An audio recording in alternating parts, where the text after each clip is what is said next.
Hello, this is Dinnermancer, and today I'm going to be playing Heroes of Might and Magic 4. What I'm going to be doing is I'm going to be playing through Lysander's campaign. I have been the loyal squire of Lord Lysander for more than 12 years. My name is not important because history takes no notice of people like me. Lysander, however, is different. I have known since I first set eyes on him that he would change the world. Alright, we're just gonna keep it simple. I'm not gonna try to do anything too fancy. Just gonna play through the game and see how this turns out.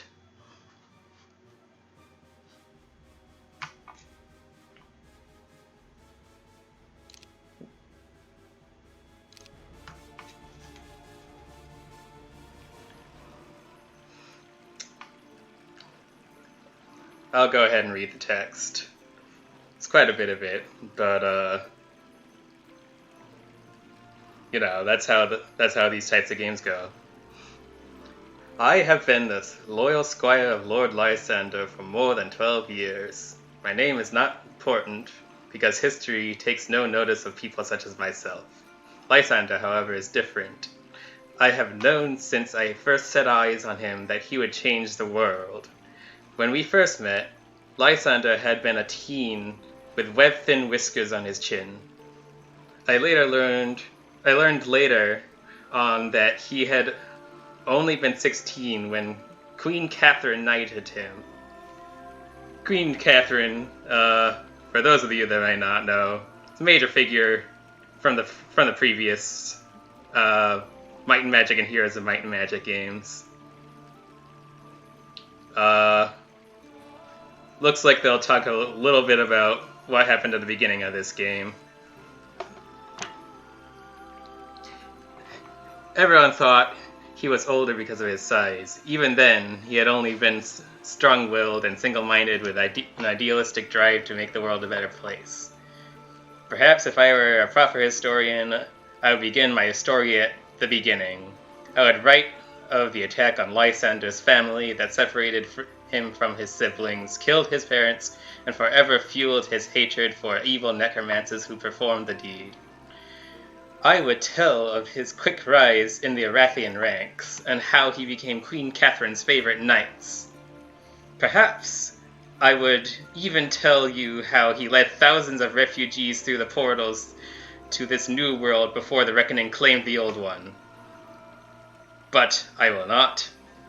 I will tell you of the events that took place 4 years after the Reckoning. Lysander was hard at work making his dream of a utopian kingdom where no one goes hungry and everyone feels safe a reality. He didn't notice the atmosphere of dissatisfaction brewing in Paladra. Too many of the nobles were displeased with Lysander's insistence that we leave the old world and its memories behind and start over. The nobles who clung to the old ways liked their position in societies. It was probably foolish for Lysander to expect them to just forget. But then, when Lysander sets a goal for himself, nothing can sway him from his course, not even logic. Whatever the reason for the rebellion, it was a perfect climate for Sir Wharton to appear. Wharton stepped before Paladra's court and claimed that he was the illegitimate child of King Griffinheart, and the rightful heir of Paladra as well. He used Lord Lysander's own argument against him. All these years, Lysander refused to call himself King of Paladra because he insisted that since no royal blood flowed through his veins, he didn't deserve to be called king. Sir Wharton's most convincing proof of his identity was the Griffinheart blade. Believed missing or destroyed during the Reckoning, Sir Wharton presented the magical weapon to the court. To everyone's surprise, Wharton drew it from the jeweled scabbard. It is well known that the enchantment forged into the glorious weapon only allows one of the Griffinheart blood to draw it. Retaining control of Paladra became difficult for my master after that. It took all of Lysander's considerable leadership skills to hold on to his position when half the country called for him to step down from the throne. In the end, Sir Wharton and his supporters swore they would take the throne by force if they had to. War was imminent. Okay, so that sets up the scene for this particular campaign. The TLDR, from the last game, Heroes of Might and Magic 3, the world ended up getting destroyed towards the end of the campaigns because Armageddon's Blade and the Sword of Frost clashed together, and yeah, that destroyed stuff. And portals opened up to the new world, which is this game.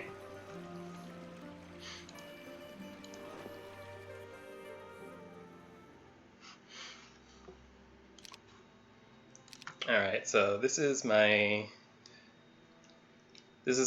town view.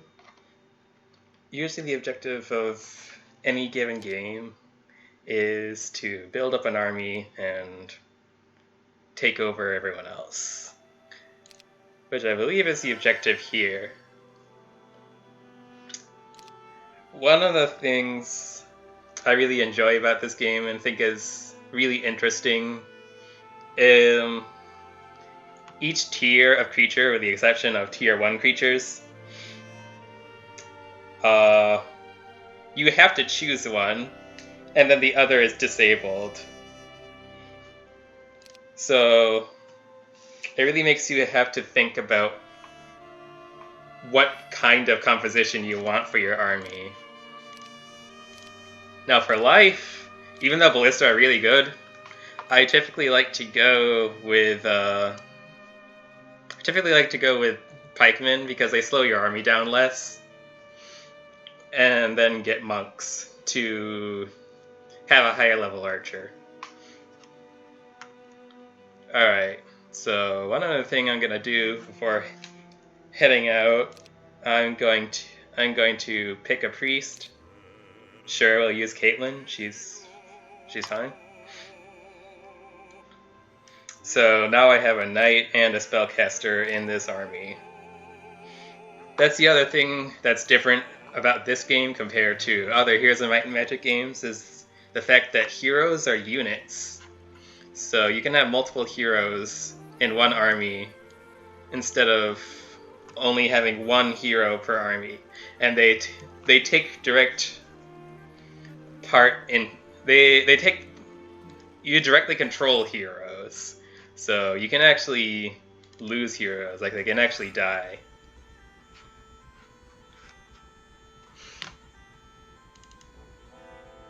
Oh, that's a lot.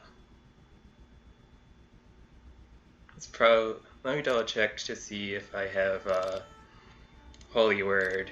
If I do, no, I don't.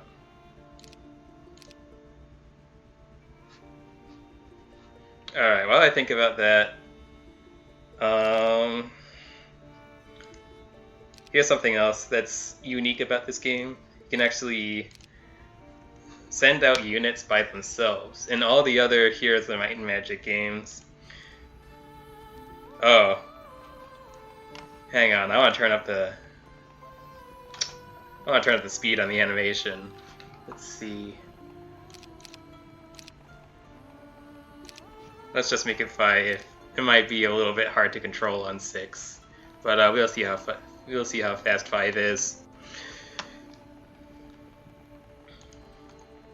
Sorry, the cursor's lagging a little bit. All right, there we go. All right, as I was saying, you can send out individual units by themselves, and they can pick up resources, even fight if you want them to. Not sure why you would. But they can't claim anything for your territory. So you can't take mines, and you can't take castles. Okay, I'm already running low on money, so peasants will definitely help. Each peasant gives you one extra gold per turn.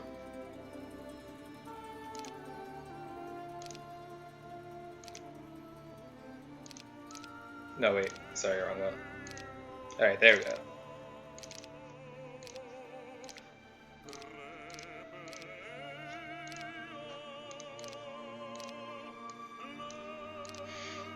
Alright, so...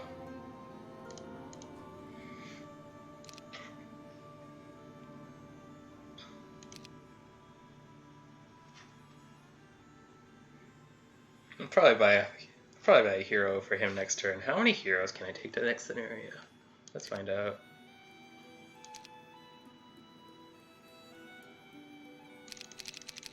Doesn't say. Dang.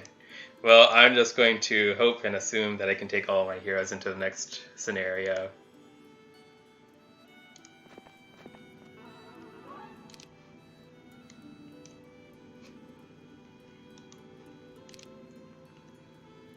Of course, this sprite should be easy enough. Okay, so I really like crossbowmen. Unlike I think any other first level archer in the game, they have no range penalty. That's actually kind of a rare ability in general. It's really most units when shooting at this range, they deal a half or even a quarter damage. So having an archer that deals full damage regardless of range, especially at first level, is really good.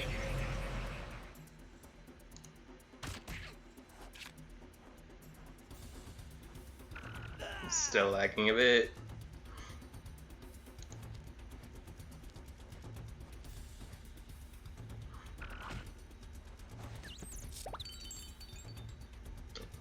Yeah, she's stunned. That's great.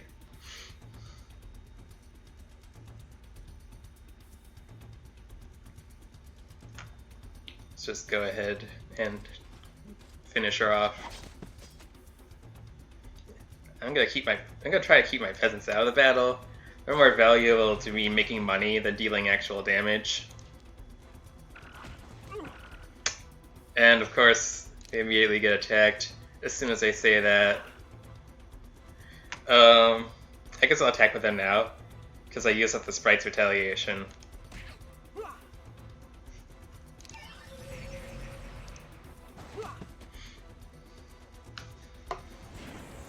So yeah, pretty easy. Sprites are fast, but they're weak.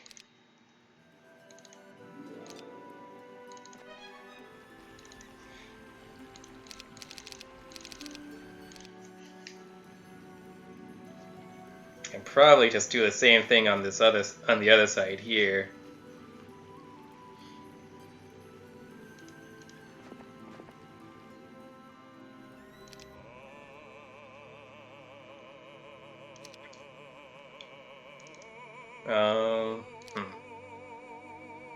Dang, she didn't start off with a healing spell. Oh well. Sure, she'll get one as she levels up.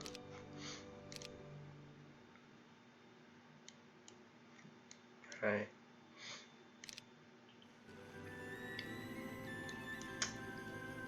Also, there's a front row and a back row.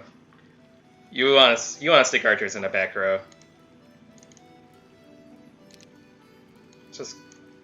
Just go ahead and cover up a few spots. Make it a little bit harder for the sprites to get to my archers. So I'll just do it like that. Oh, wait, dang it. Alright.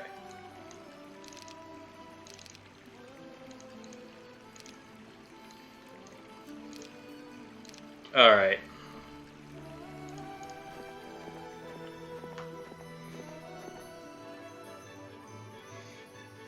You can either get a gold or experience from treasure chests. And, I think I'm gonna take the gold right now. Or do I?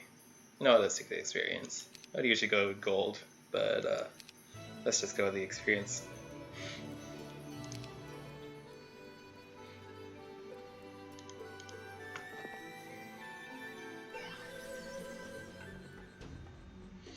Alright. So as spellcaster this time, I'm gonna bless my crossbowman. And that makes him do maximum damage. So that's super good.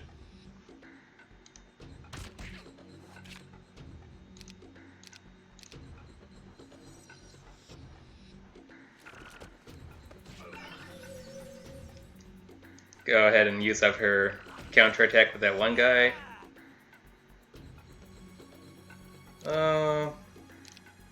Let's get these guys armor. Oh god, they're trying to kill my hero. My hero might die.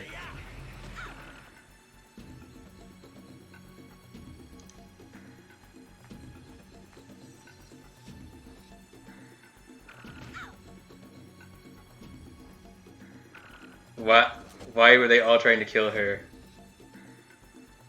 I guess that level didn't matter.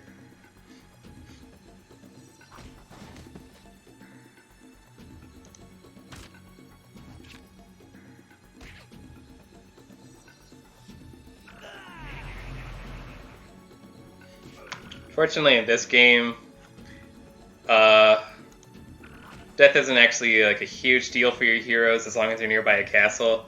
You can get your heroes resurrected for free.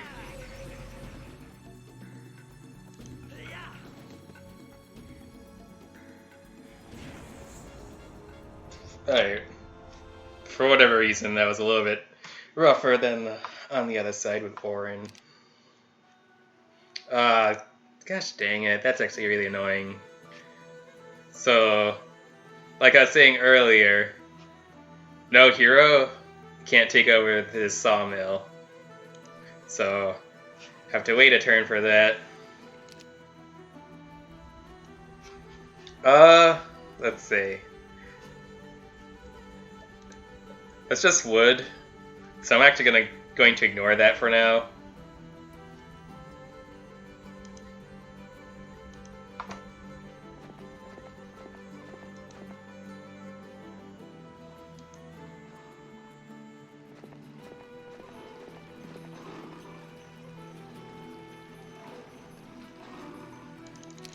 It's lagging.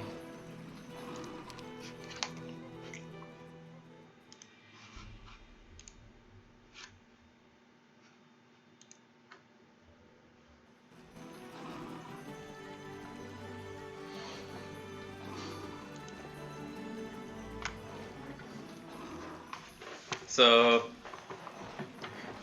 at a Beastmaster's hut, it'll teach random combat skills. This particular one is combat. I'm going to teach it to both of them.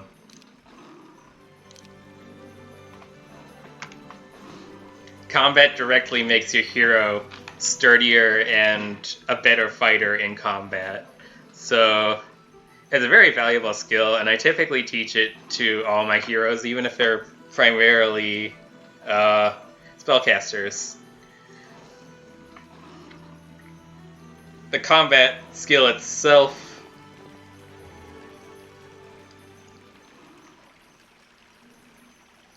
the combat skill itself increases your defense.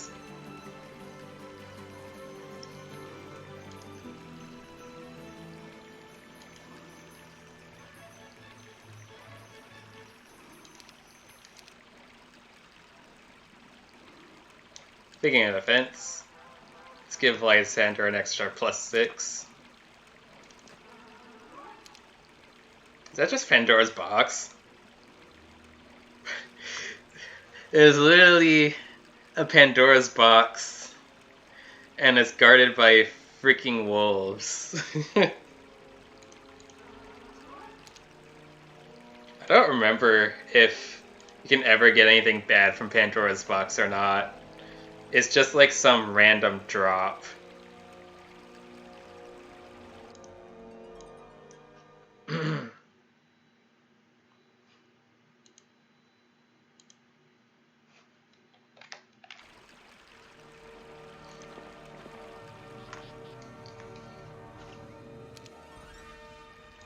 All right.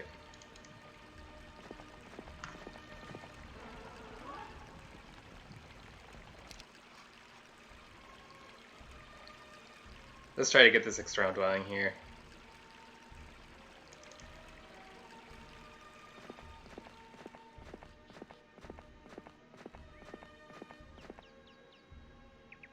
Centaur? Centaur should be easy.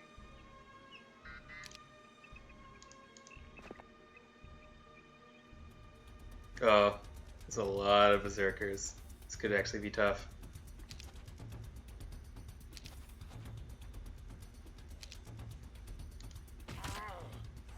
Okay.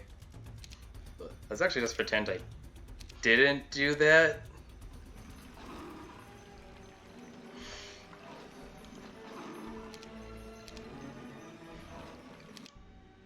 I'm not sure if I would have lost that, but that was not good. So you should always check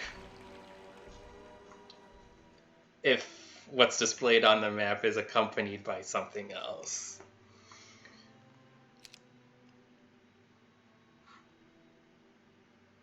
Let's go ballista over here. The nice thing about having multiple castles of your type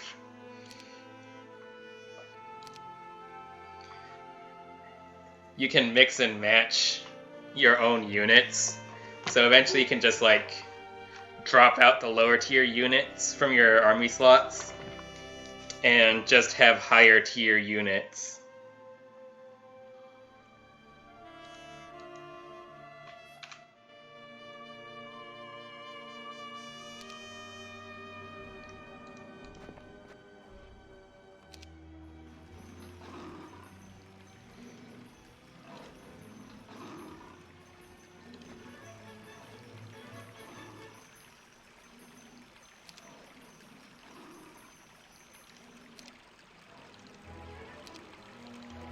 No, I'm trying to get the...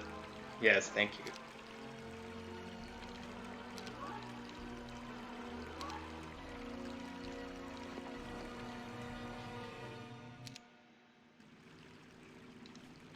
Alright. She's back from the dead, hooray!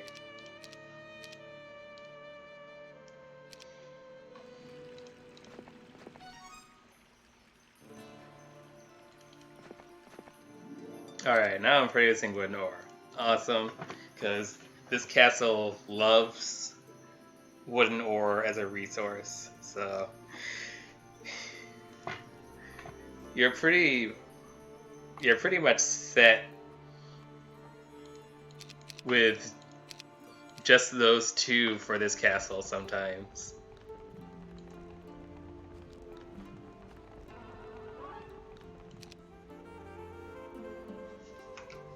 Let's see.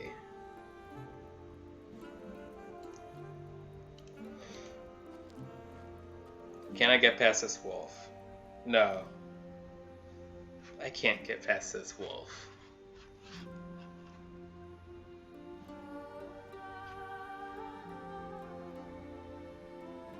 Alright.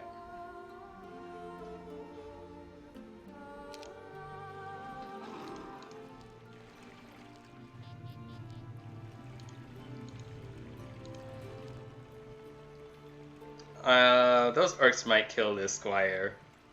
But that's okay, it's just one squire. Guess I'll send this squire home.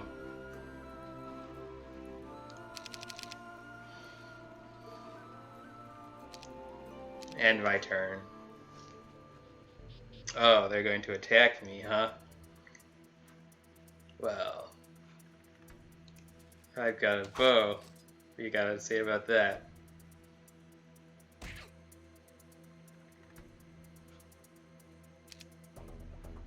Oh, she's not the one with bless. That's okay.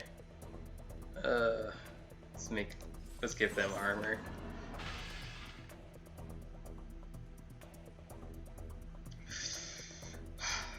Gonna have to do something about that lag. I'm not sure what. That's really obnoxious.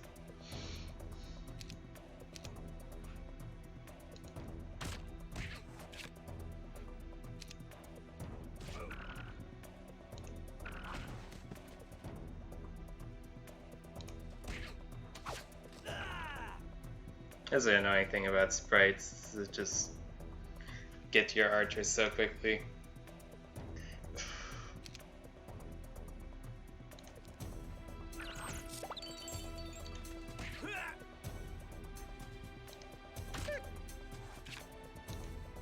She's gonna punch those sprites. Oh, that was bad.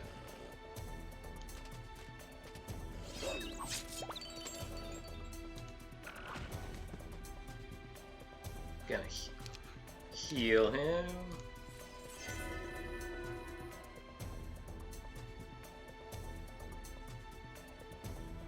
I didn't expect the wolves to get here. Wolves are usually pretty slow.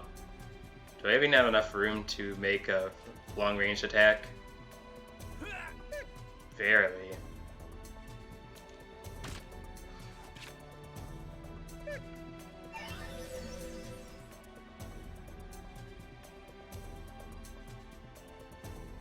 Yeah, sure, let's just have her punch.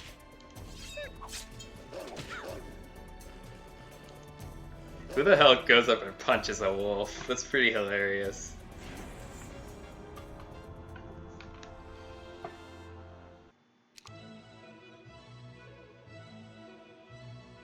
Could make him... I could make him general at this level, but I'm going to pick up a few more tactics skills. That's another thing I really like about this game that is actually specifically unique to Heroes 4. In all the other games, you have a might and a magic class for each faction, and you pretty much stick with that the entire game. But in this game, the same thing is true, but you can promote to different classes depending on your skill combination, and it gives you different abilities. I will probably make him a general later, since it's the easiest combination and it's just generally pretty good. But, yeah, like I said, I want to pick up a few more tactics skills before promoting him to general. And same thing, I can make her a paladin, but I'm going to hold off on that for now. Alright. Weeks later. It's been 3 days, it hasn't been weeks. Alright, whatever. Weeks later, Lord Lysander departed to retake 4 gold mines that had been seized by supporters of Wharton. For some time now, a former knight named Normic, a known thief named Kayleen have been in the area. No doubt they are behind the sudden seizure of the mines. It was a smart move on Wharton's part, using people with no connection to himself to get nobles in this area to divert the gold away from my lord's coffers. But still, Sir Wharton's claim to the throne continued to bother me. What if he was the real heir? So I asked Lysander why he was fighting Sir Wharton's rule. Because I don't believe he is a Griffinheart, Lysander said. He drew the Griffinheart blade. Yes, he replied.